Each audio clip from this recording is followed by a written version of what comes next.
Available na po ngayon ang pinakabagong Honda ADB 160 Standard Type. At kung inyo pong mapapansin, ito po yung kanyang pinakabagong kulay. At ang tawag po nila rito ay Matte Sabre Green Metallic. Ang tanong, mayroon nga bang nabago at nadagdag na specs and features dito po sa bagong standard version? Yan ang ating aalamin ngayon.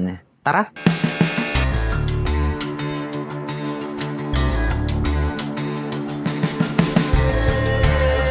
Ang ganda din po pala ng kulay nito pong pinakabagong Honda ADB 160 Standard Type. Ito po yung Matte Sabre Green Metallic. So dito po natin marirecognize na ito na po yung pinakabagong model, 2026 model, kapag makikita po natin ito pong bagong kulay na matte green color. Ito pong kanyang windshield ay mas mataas na po siya ngayon. Clear color po ito. At ito po ay manually adjustable. Nakapop up po ito pong kanyang mga LED na turn signals. At agaw pansin po ito pong kanyang makapal na daytime running light. At naka full LED na po ito pong kanyang high beam at low beam. At dito po sa middle may touch po pala siya rito ng glossy black. May ADV na naka-intact. At may nakalagay naman po rito na Honda Selectable Torque Control. At dito po pala sa kanyang side profile, kapansin-pansin po ito pong kanyang pairings dito. Bago na rin po siya. At nagkaroon po siya ng butas rito. At ito po ay gumagamit ng telescopic fork na black color. Showa brand po iyan para po rito sa kanyang front suspension. Equipped with single rotor disc brake na flower design with 2-pot caliper na Nissin brand. At ito po ay equipped na rin ng ABS. Black color po ito pong kanyang cast wheel. At ang sukat po ng kanyang gulong rito po sa harapan ay mayroong sukat na 110 by 80-14. Naka-tubeless po ito at naka-dual purpose pattern tires. Ito pong kanyang meter panel display ay disim pa rin po dun sa previous version. Nandirito naman po sa bandang itaas ito pong kanyang mga light indicators.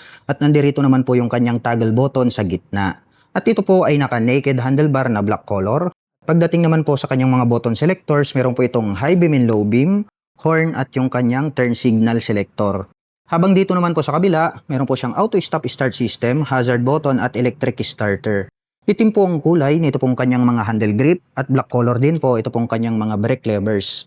Dahon type naman po ito pong kanyang stock na side mirrors. At pagdating naman po sa kanyang ignition, ito po ay gumagamit ng smart keyless system. Included na po rito yung kanyang fuel at set button. Habang dito naman po sa kabila, nandirito po yung kanyang pocket, buksan natin. Maluwag po ito pong kanyang pocket at kasyang-kasya naman po rito ang mobile phones. At dito na rin po located dito pong kanyang USB Type-C port. So naka-fast charging na po pala ito. Gagamit na lamang po kayo rito ng USB cable ay makakapag-recharge na po kayo ng inyong mga dalang mobile phones at gadgets. At located naman po rito sa bandang gitna ito pong kanyang fuel tip at ito po ay mayroong fuel tank capacity na 8.1 liters at mayroon naman po itong fuel consumption na 45 km per liter. Bago na rin po ito pong kanyang pairings dito po sa gitna. May naka-intact naman po rito na ADV. Ito pong kanyang pillion step ay malapad po ito, kasyang-kasya yung ating mga paa at kapag nangalay ka naman sa biyahe ay mayroon naman po itong footrest extension at mayroon naman po itong rubber cover on top na anti-slip. Ito pong kanyang side profile dito sa gitna, mayroon po pala siya ritong honeycomb grill design, gray color po rito sa bandang ibaba at matte green naman dito sa bandang itaas. At may nakalagay naman po rito na ADV 160 na 3D emblem, silver color naman po siya. At ito pong kanyang upuan, malapad po ito. Combination po pala ng gray at black ito pong kanyang seat cover. Yung pagkakatahi makapal kaya masasabi natin na matibay. Itim po ang kulay nito pong kanyang integrated na grab bar, die-cast na po ito. Buksan naman po natin ito pong kanyang upuan. Napakaluwag po pala nito pong kanyang seat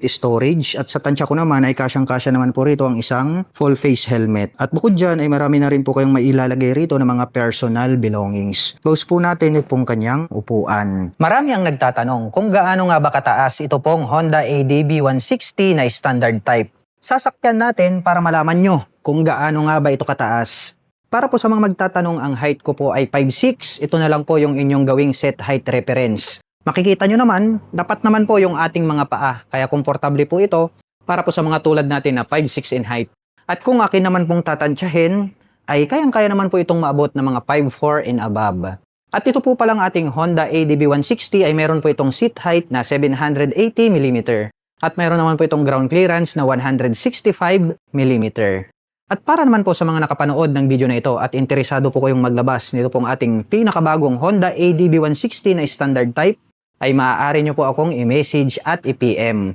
At kung naghahanap naman po kayo ng mga accessories gaya po ng crash guard, rear carrier, top back side panners, motorcycle cover o di kaya helmet, ay ilalagay ko na lang po yung link dyan po sa description box sa ibaba para hindi na po kayo mahirapang maghanap. At ito pong kanyang side stand ay tubular po ito. Once po na naka-engage itong kanyang side stand ay hindi na po magi-start ito pong motorcycle. Isa po yan sa kanyang safety features. Tubular din po na metal ito pong kanyang center stand. At ito naman pong kanyang pillion step para sa ating backrider ay alloy po ito. At ito pong kanyang crankcase ay combination po ng silver color at black color. Itim din po ang kulay nito pong kanyang airbox cover at may nakalagay naman po rito na ASP Plus, also known as Enhanced Smart Power Plus. At pagdating naman po rito po sa kanyang rear suspension, ito po pala ay gumagamit ng dual sub-tank shock absorber. Showa brand po iyan, kaya maaasahan po natin na makakapagbigay po ito ng magandang bouncing performance. Mapunta naman po tayo rito po sa kanyang taillight. Mayroon po pala itong X-Design na daytime running light. Naka full LED na rin po yung kanyang brake light. Habang nakapop up naman po ito pong kanyang mga turn signals na LED. Mayroon po itong light reflector sa gitna. Mayroon po siyang plate light. At ito pong kanyang rear fender, ang kanya pong nagsisilbing plate holder. Dumako naman po tayo rito po sa kanyang rear braking system. Ito po ay gumagamit ng single rotor disc brake na flower design with single pot caliper na Nissin brand. Black color po ito. At itim din po ang kulay nito pong kanyang cast wheel. At ang sukat naman po ng kanyang gulong rito po sa likuran, ito po pala ay mayroong sukat na 130 by 70-13. Naka-tubeless po ito at naka-semi-dual purpose pattern tires. Ito pong kanyang stock na pipe ay combination ng gray-black. Black din po ang kanyang tip at mayroon po itong single exhaust. At ito po ay gumagamit ng liquid cooled para po rito sa kanyang cooling system. Pag-usapan naman po natin ang kanyang engine specifications. Ito po ay mayroong 157 cubic centimeter engine displacement. Naka-single cylinder, single overhead cam, 4-stroke with 4 valve. At ito po ay nakakapag-provide ng maximum power na 11.8 kW at 8,500 RPM. Habang nakakapagbigay naman po ito ng maximum torque na 14.7 Nm at 6,500 RPM. At ang presyo po ng Honda ADB 160 standard type ay nagkakahalaga po ito sa cash ng 169,400 pesos. At kung gusto mo pong kumuha ng hulugan ay kailangan mo pong mag-down payment ng 23,800 pesos. At meron po itong monthly installment na 7,886 pesos sa loob ng 3 taon.